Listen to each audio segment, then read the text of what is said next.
Fala, nação atleticana, tudo bem com vocês? O meu nome é Luiz, sejam bem-vindos ao canal Palavra do Atleticano. E no vídeo desta terça-feira nós vamos analisar o primeiro esboço de escalação do técnico Maurício Barbieri para a partida contra o Brusque. Então fiquem comigo que logo depois da vinheta a gente volta para falar tudo sobre o tema do vídeo de hoje.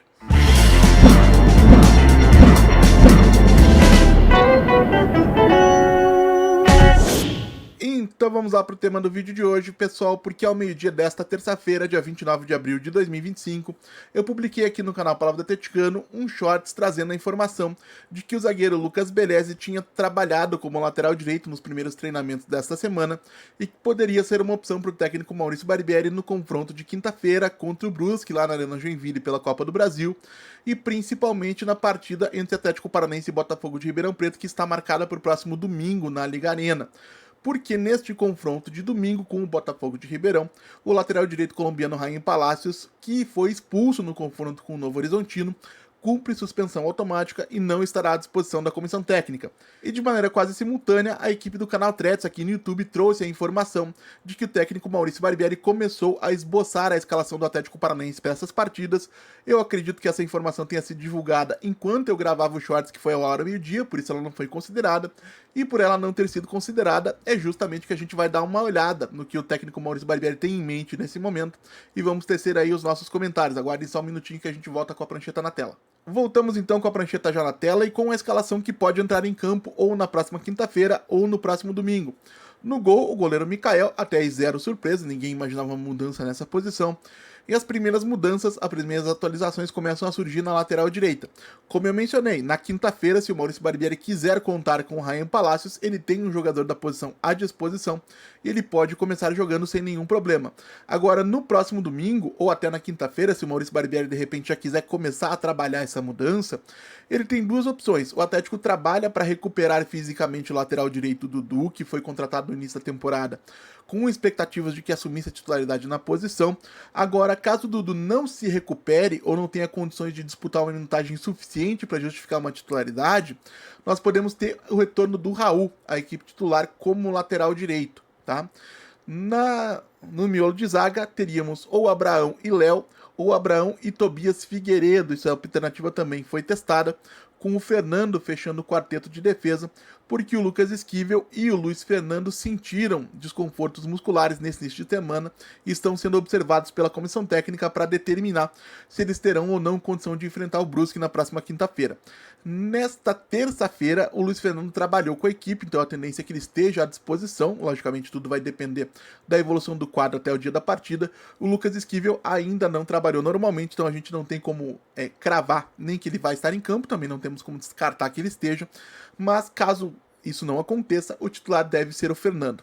Da base do meio de campo, o Maurício Barbieri mantém o Falcão, que foi titular nas últimas duas partidas, e aí nós temos uma mudança na segunda posição, no interior direito, digamos assim. Filipinho deixando a equipe titular para a entrada do Patrick, que tem sido o substituto natural do Filipinho nos segundos tempos, e isso não é de agora. Se isso agrada ou não, a gente vai discutir daqui a pouquinho. Nós podemos ter no meio de campo ou Bruno Zapelli ou Juliano, que foi testado em alguns momentos, e no trio de ataque, se não tivermos Luiz Fernando, devemos ter Kevin Velasco pelo lado direito, Renan Peixoto, talvez com a sua primeira oportunidade na equipe titular no comando do ataque, e Isaac pelo lado esquerdo, sendo que no final do treinamento, segundo as informações, o Tevez também recebeu alguns minutos e poderia surgir aí como uma surpresa nessa escalação, a depender de como tudo acontecer daqui até o final da semana. E o que eu acho de tudo isso, gente? Na lateral direita, conforme eu mencionei no shorts do meio-dia de hoje, o Maurício Barbieri realmente vai precisar ser criativo, no mais tardar para o final de semana. Ele vai precisar trabalhar ou com um zagueiro, de repente com um volante ali, que são as opções mais naturais nesse tipo de circunstância. E ter o Raul por ali não é uma coisa que chega a me ofender, embora evidentemente eu entenda que o torcedor está muito chateado com o início de temporada do Raul. Não vejo grandes opções tão melhores assim do que ele nesse momento. A grande questão é como é que essa defesa vai se comportar, porque existe uma diferença muito grande entre aquilo que faz o Raim Palacios como lateral direito, que é um jogador de profundidade, de força física, de ultrapassagem em todo momento, com aquilo que poderia produzir o Raul nesse setor, que é um jogador de mais construção, menos velocidade, menos explosão. Tem uma mudança grande aí de característica, e aí a primeira grande questão. Com o Raul na lateral direita, ele tende a ficar mais do que o Palacios ou ele vai tentar replicar de alguma maneira o papel de lateral que avança para manter do outro lado o Fernando ou o Esquivel como um jogador mais de suporte, mais de início de jogada? Independentemente de qualquer coisa, a gente vai ter uma mudança de comportamento do lateral direito do Atlético que vai ser interessante de se observar. No miolo de zaga, eu particularmente prefiro a dupla formada por Abraão e Léo. Eu acho que a liderança e a qualidade do Léo no jogo com bola não é alguma coisa de que o Atlético possa abrir mão em uma partida onde se espera que a equipe seja dominante com a posse de bola. O Brusque deve abrir mão da posse para se defender, para tentar lançar contra-ataques, e o Atlético vai ter que realmente ser qualificado no momento de construir, no momento de encontrar bons passes e bons lançamentos. E dentre os zagueiros do Atlético, quem tem mais essa capacidade, sem a menor sombra de dúvidas, é o Léo. Não acho que seria o caso de abrir mão dele para o mentada do Tobias Figueiredo, por exemplo. Se for para deslocar o Léo para o lado esquerdo, com o Tobias Figueiredo fechando a dupla de zagas com o Abraão, eu teria menos problemas, mas isso muito mais pautado na deficiência técnica do Fernando nesse temporada do que propriamente nas capacidades técnicas do Tobias Figueiredo de trabalhar com a bola. Uma coisa que me incomoda, mais uma vez, a gente tem a ausência do Lucas Esquivel, que é normal, um jogador que foi muito tempo afastado, ele deve sentir realmente desconforto muscular em algum momento, até poder realmente readquirir a forma física e o ritmo de jogo.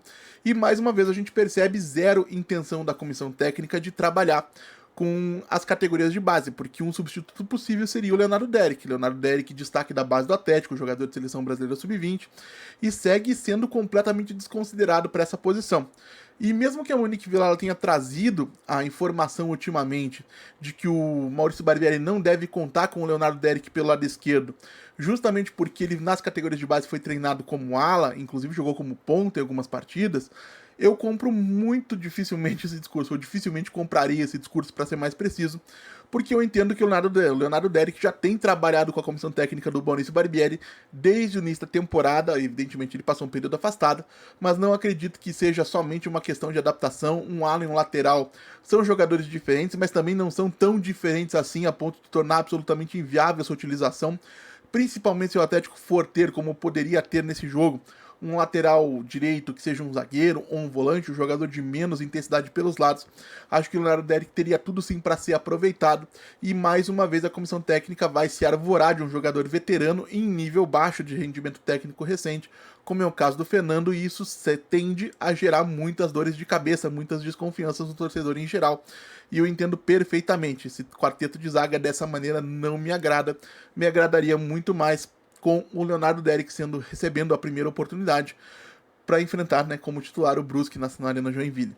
Na base do meio de campo temos Falcão, e aqui a gente tem uma situação interessante, porque vocês vão se lembrar, quem acompanha o canal há mais tempo, que há algumas semanas, talvez uma semana ou duas, eu publiquei um vídeo aqui no canal explicando alguns motivos pelos quais, na minha visão, o Maurício Barbieri não abria a mão tão facilmente do Raul na base do meio de campo.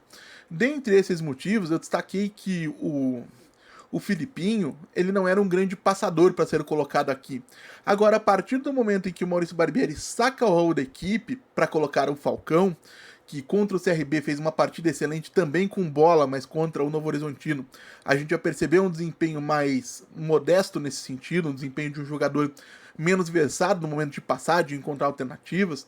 Eu não vejo por que o Filipinho não poderia ser testado na base do meio de campo. Essa limitação autoimposta do Maurício Barbieri em relação ao Filipinho, que ele só pode atuar como segundo homem, pode custar caro ao Atlético em algum momento, porque também temos no Filipinho o jogador com a maior capacidade de recuperação de bola, cobertura de espaços. É um jogador que, posicionado na base do meio de campo, poderia acrescentar toda uma série de coisas que o Falcão também acrescenta, também é um volante defensivo, mas o Filipinho com uma intensidade e uma capacidade muito maior. Desculpa, a gente deu uma engasgada. Como segundo homem, podemos ter o Patrick. Patrick, que tem entrado no Atlético. Não tenho me sentido tão ofendido assim com a presença dele como eu imaginei que me sentiria no começo da temporada, relembrando a forma como foram as passagens dele por Atlético Mineiro, por Santos. Mas também não confesso para vocês que não vejo no Patrick um jogador fisicamente e tecnicamente em condições de ser uma referência para esse meio de campo. E embora haja um ganho técnico em relação à capacidade do Filipinho de passar a bola, por exemplo, eu não sei se o Patrick nessa posição seria uma alternativa viável. Se eu fosse o Maurício Barbieri, se me coubesse essa decisão, eu gostaria de ver aqui um jogador de maior versatilidade, maior talento com a bola, de maior capacidade de articulação, eventualmente também de chegada à frente, por exemplo. Então por que o Atlético contra um Brusque que deve abrir mão da posse de bola não poderia ter um João Cruz aqui, eventualmente até um Juliano, que foi testado no lugar do Bruno Zapelli, a gente vai falar disso daqui a pouquinho. No lugar de ter um jogador de fisicalidade, de chegada na área, como é o caso do Patrick. O Atlético do Maurício Barbieri vende muito barata a qualidade com a bola. É um time que abre mão muito rapidamente de jogadores criativos, de jogadores que podem fazer o Atlético ter uma maior variabilidade nas trocas de passe, uma maior alternância aí na posse de bola, questão de ritmo de jogo, direcionamento de jogo, para ter sempre esses jogadores com essa característica mais de verticalidade, de imposição física, uma coisa que me incomoda bastante e acho que pode fazer falta na Arena Joinville. Mais à frente, Bruno Zapelli foi mantido na equipe titular, mas alternou com o Juliano em alguns momentos, e essa é uma questão importante, porque o Juliano, embora tecnicamente um jogador acima de qualquer suspeita, me chama a atenção que em um determinado momento da carreira ele se transformou em um jogador muito mais de definição, um jogador de mais de chegada na área adversária, deixou de ser um jogador tão participativo no meio de campo, para buscar sempre essa marcação de um alto número de gols. Eu acredito que isso começou na passagem dele pelo futebol da Arábia Saudita, e quando ele chegou ao Atlético, quando ele passou pelo Santos e pelo Corinthians, isso não muda muito. O Juliano é um jogador menos articulador do que o Bruno hoje, e para um Atlético que já vai abrindo mão de articulação em outras posições do campo, a falta do Bruno Zapelli poderia ser fatal caso o Maurício Barbieri realmente entendesse pela sua colocação no banco de reservas em prol da entrada do Juliano. No trio de ataque, Kevin Velasco, caso o Luiz Fernando não tenha condições de jogo, a gente não sabe ainda se terá, mas é possível que tenha, eu mencionei mais cedo nesse vídeo, que hoje ele treinou com o grupo, a gente deve ter Kevin Velasco. Esse é um jogador que eu particularmente gosto bastante, acho que tem mais capacidade de articulação, mais capacidade de associação com os companheiros em relação aos outros pontas do elenco do Atlético, o Isaac, o Tevez, o próprio Luiz Fernando. É um jogador que oferece mais criatividade, e para um Atlético que tem penado tanto nisso, me parece que faz sim sentido você colocar o Kevin Velasco em campo, esperando um ganho nesse aspecto do jogo, um jogador de maior participação, que ao mesmo tempo, até pela orientação natural do uso do pé esquerdo, estando pelo lado direito, tende a abrir o corredor para ultrapassagem do lateral daquele lado. Com o Raul isso deve acontecer menos, evidentemente, em relação àquilo que vinha acontecendo com o Ryan Palacios, mas pode ser sim a desocupação de um espaço importante. O Patrick pode cair por ali, eventualmente outros jogadores podem se deslocar para ocupar um espaço que ele vai deixar aberto. Isso pode gerar uma certa desorientação no sistema defensivo do adversário, do qual o Atlético pode tirar proveito. No comando do ataque, Renan Peixoto. Renan Peixoto é um jogador bem diferente do Allan Kardec, por exemplo, que vinha sendo titular. Agora a gente entende o fato de ele estar em campo, mesmo que tecnicamente não haja muita margem para comparação entre eles. O Allan Kardec tecnicamente é muito mais jogador, mas para um Atlético que tem se valido muito de lançamentos longos, para um Atlético que tem se valido muito de jogo de primeira e segunda bola, a presença do Renan Peixoto como um homem de referência, de maior fisicalidade, de maior imposição, de maior enfrentamento com os zagueiros adversários em relação àquilo que o Allan Kardec, até por ser um jogador veterano, vem oferecendo, faz todo sentido, tá? A entrada do Renan Peixoto é uma coisa que me agrada, nem que seja somente como uma experimentação. De repente ele não vai bem, de repente ele não repete os bons desempenhos que ele teve entrando no segundo tempo, a gente volta com o Allan Kardec, mas acho que a tentativa de tê-lo em campo, de observá-lo durante um maior período de tempo, é muito, muito válida para um Atlético que vem sim falhando, vem sim precisando ou sentindo falta, para ser mais preciso, de um jogador de referência com essas características. E por fim, temos Isaac do lado esquerdo. Isaac é um jogador de velocidade, de enfrentamento de um contra um, de condição de bola. Um cara que começou muito bem a temporada, chamando muita atenção da torcida, e que tem sim muitos méritos em alguns resultados importantes que o Atlético apresentou recentemente, mas que ao mesmo tempo oscila muito, não toma as melhores decisões todo o tempo. Talvez eu começasse com o Isaac no banco de reservas, com o Kevin Velasco e o Luiz Fernando, caso ele tenha a opção ou tenha a condição de começar jogando, ou com o Tevez, que entrou muito bem nas últimas partidas e que é um jogador de uma tomada de decisão melhor do que o Isaac, embora talvez de dribles menos espetaculares, e que mostrou já certa qualidade técnica para definir jogadas, para tabelar com seus companheiros. Acho que o Atlético realmente ganha bastante com a presença do Tevez, e isso poderia sim ser explorado.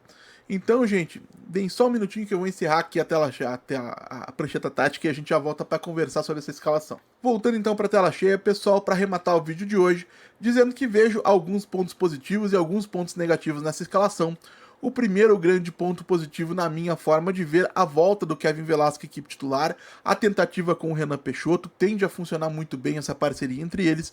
Os pontos negativos é que, mais uma vez, projetando aquilo que a gente tem na prancheta para dentro de campo, a gente tende a ter um Atlético muito pouco capaz de manter a posse de bola, muito pouco capaz de ditar o ritmo das jogadas, um Atlético que vai apostar em acelerar, em lançamentos longos sempre que for possível, e isso me incomoda bastante para um Atlético que tende ou deveria ser protagonista enfrentando adversários de menor qualidade técnica, e quanto o Brusque, essa menor qualidade técnica, essa vantagem técnica do Atlético, ela se torna ainda mais evidente por ser um time de uma divisão inferior, né?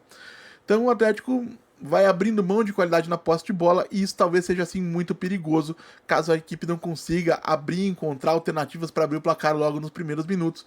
Tende a se instalar uma pressão, tende a se instalar uma insatisfação no torcedor, uma desconfiança que pode acabar se voltando contra a equipe em algum momento.